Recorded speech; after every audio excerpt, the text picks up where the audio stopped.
Iran's Supreme Leader Ali Khamenei has been confirmed dead. Iranian state media ran it themselves. The Supreme Leader has reached martyrdom. Former President Mahmoud Ahmadinejad killed in a separate strike. Two of the most powerful figures in the Iranian government gone in coordinated US-Israeli airstrikes. And here's what I need you to understand right now. Most people expected this to be a de-escalation event, that Iran would pull back once their leadership was taken out. That assumption just got obliterated. Since yesterday, Iran launched 165 ballistic missiles, 2 cruise missiles, and 541 drones. 152 ballistic missiles were intercepted, 506 drones destroyed, but 35 drones hit land. 21 struck civilian targets just this morning. The UAE has been turned into an active war zone. 3 people killed, 58 injured from multiple countries, and then Iran targeted the USS Abraham Lincoln carrier group with 4 ballistic missiles. The Revolutionary Guards confirmed the strike via state media. Whether those missiles connected or were intercepted, we're still finding out. Iran has stated clearly, no red lines anymore. Everything is possible now. I've been tracking these markets every single day, and what I'm seeing this weekend is something I've never seen before in my years following this data. Not just the geopolitical escalation, and that's terrifying on its own, but the market signals coming out of Asia right now are telling us something that Western media is completely ignoring. Physical gold touched $6,000 per ounce on dark market rails. Tokenized physical gold on crypto markets hit $5,600 yesterday and is currently trading at $5,400. That is $124 above Friday's spot close of $5,278. Shenzhen physical silver buyback prices from small Chinese distributors are trading north of $120 per ounce.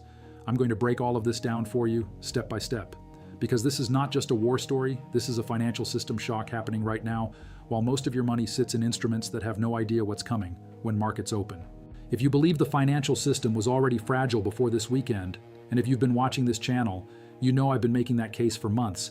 Hit that like button right now. Because what I'm about to show you is what happens when geopolitical rupture collides with structural deficits that were already breaking the system before the first missile flew. This is the event that changes the calculus. Let's start with the metal markets, because this is where the real signal is. China's Dashing Bank issued a notice this weekend. If there is a big deviation in price leading to depletion of accumulated gold, liquidity trading will be closed. Read that again. A major Chinese bank is pre-warning that gold prices could move so fast, so far, that they might have to shut trading just to prevent their own gold reserves from getting drained. A massive amount of yuan savings is sitting there waiting for markets to open Monday. Here's what the data shows you while Western futures markets were closed over the weekend. The dark market, physical gold moving on unconventional rails outside traditional market hours, touched $6,000 per ounce, not yuan, USD, $6,000 per ounce for gold. Tokenized physical gold, actual metal-backed instruments running on crypto infrastructure, hit $5,600 yesterday before settling at $5,400. That's $124 above where Western spot gold closed on Friday at $5,278. Crypto markets never sleep, and that's exactly why this data matters. When Western paper markets are closed, the only price discovery happening is on physical-backed instruments and crypto rails, and right now, those markets are screaming. Now here's where it gets really alarming. Let me show you what's happening with silver because this is the piece that nobody is covering. According to a Chinese commodities trading advisor, Shenzhen physical silver buyback prices, the price that small distributors are paying to acquire physical silver, shot up almost $20 per troy ounce equivalent this weekend. That puts Shenzhen physical silver north of $120 per ounce. And here's the critical detail. Most small Chinese silver distributors are not selling their physical silver. They're hoarding it. Why? Fear of supply disruption. They believe supply is about to get constrained so severely that selling at any current price is a losing move. Meanwhile, look at where silver is trading across different markets right now. IG weekend spot silver is trading near $100. Hyperliquid, a decentralized perpetuals exchange, showing $96. Shanghai spot at $105. Shanghai futures at $108. Western spot closed Friday at $93. That's a $7 weekend premium on IG, a $12 premium on Shanghai spot, a $15 premium on Shanghai futures, and physical markets in Shenzhen paying $27 above Western paper prices. $27 per ounce of silver premium between physical Asia and Western paper. That gap is not normal. That gap is a signal. Drop a comment right now and tell me, are you watching any of these alternative markets this weekend, or are you relying on Monday morning news to tell you what happened? Because right now there is a 2-day window of price discovery happening that most retail investors have zero visibility into. I want to know what you're seeing. Now let me take you to the Strait of Hormuz, because this is where the energy story gets catastrophic and most people still don't understand the actual mechanism. The Strait of Hormuz handles roughly 20% of global seaborne oil trade. That waterway is not technically closed, but functionally it is frozen. Here's the mechanism. Ships traveling through Hormuz purchase war risk insurance. When insurers refuse to issue coverage, ships stop sailing even if the water is physically passable. You don't need to sink a single additional vessel to shut down global oil supply. You just need to make the passage uninsurable. 2 vessels have already been attacked. A Palau-flagged oil and chemical tanker called Skylight attacked near Kasab at the entrance to the strait, 4 crew injured, 20 evacuated. Then a second ship caught fire, both vessels now on fire near the Strait of Hormuz. Insurance costs for a $100 million oil tanker have jumped from roughly $250,000 to $375,000 per voyage in a single weekend. 150 tankers have dropped anchor in open waters, oil and LNG carriers sitting off the coasts of major Persian Gulf producers refusing to move. Maersk, one of the world's largest shipping companies, has suspended all Strait of Hormuz transits. Brent crude is trading up 8 to 10% this weekend, holding near $80 per barrel, and the gains aren't giving back. This is what a violent negative supply shock looks like in real time. We're talking about roughly 20 million barrels per day of oil flow frozen, plus 100% of Qatar's world-leading LNG exports suddenly blocked.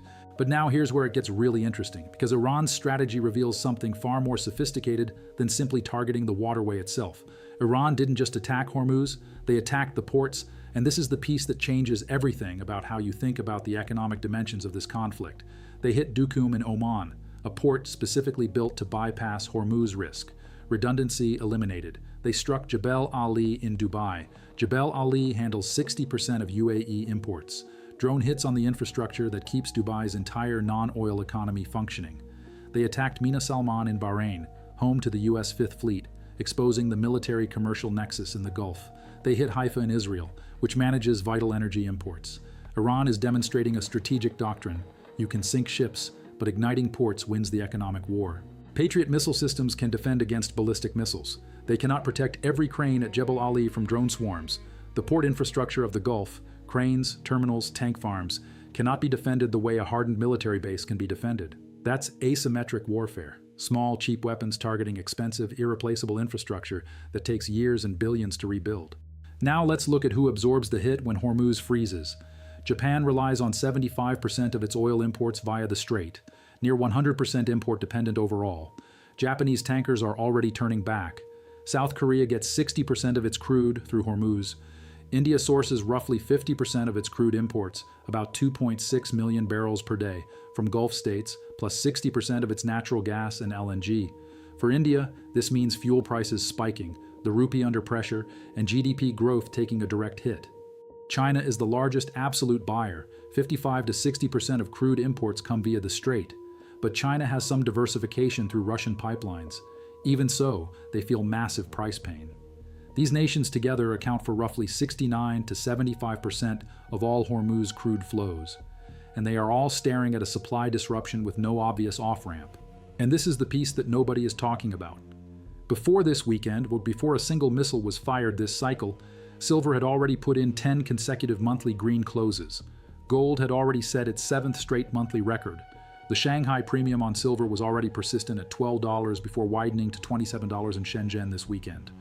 Industrial demand from solar panels, EV technology, AI data center build-out, 5G infrastructure, military applications, and nuclear, none of that stopped.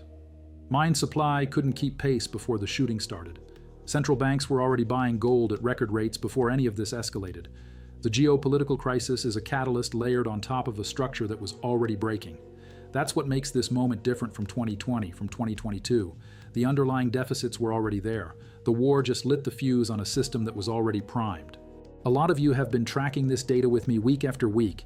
You've watched the monthly closes build, the Shanghai premium widen, the physical versus paper spread grow. You've been waiting for someone to connect these dots without flinching. That's exactly what this channel is for. Before I get into what I'm watching when markets open and how I'm thinking about positioning in this environment, make sure you're subscribed with notifications on. This situation is developing by the hour. I'll be dropping follow-up breakdowns as significant data hits. You need to be plugged in when it does. Let me give you exactly what I'm watching when markets open, and then I'll walk you through how I'm thinking about this environment. First, watch the gap size on gold and silver futures. The weekend data from physical and crypto-backed markets is your preview of where paper needs to open. Gold at $5,400 on tokenized rails, physical silver at $120 in Shenzhen. Futures markets will need to reckon with those prices, or the arbitrage becomes mathematically impossible to maintain. If gold futures open and gap up toward $5,400 or beyond, that's confirmation that institutional money is aligning with what physical buyers are already telling us. If futures slam back hard, watch whether the Shanghai premium widens or compresses in response. That reaction tells you whether the suppression holds or breaks. Second, watch strike duration and escalation signals. Iranian officials stated airstrikes will continue for days. Israel has stated regime change as an explicit goal. Both sides are in a posture of sustained military operations with no stated off-ramp. Iran hit U.S. bases in 5 countries. A carrier group was struck by ballistic missiles. Houthi forces are resuming Red Sea attacks. This is not a skirmish. This is coordinated, multi-front military action with regime-ending objectives stated openly by both sides. Watch whether additional U.S. assets are targeted, because that changes the escalation calculus in ways that are impossible to model. Third, watch Hormuz insurance pricing and tanker movements. 150 tankers are currently anchored in open water. Maersk has already suspended transits. Watch whether additional major shipping lines follow. Watch whether insurance underwriters issue broader formal exclusion notices. The moment the insurance market formally closes on Hormuz transits, not just prices them higher, but closes, the functional blockade becomes a legal and contractual one. At that point, the oil supply math becomes impossible for importers to solve without drawing down strategic reserves and paying massive spot premiums. Now here's where the data tells a completely different story from what you'll hear Monday morning on financial TV. 3 assets matter in this environment, not as speculative plays, as necessities. Gold is the monetary reset hedge. When the geopolitical order fractures, when dollar hegemony gets questioned by simultaneous moves from China, the Gulf states, and aligned actors, gold reprices. It is already repricing. The dark market touching $6,000 is not noise. That's price discovery by informed capital. Central banks know this. They've been loading up at record rates. The structural case for gold existed before this weekend. The geopolitical case just got supercharged in a way that may not reverse.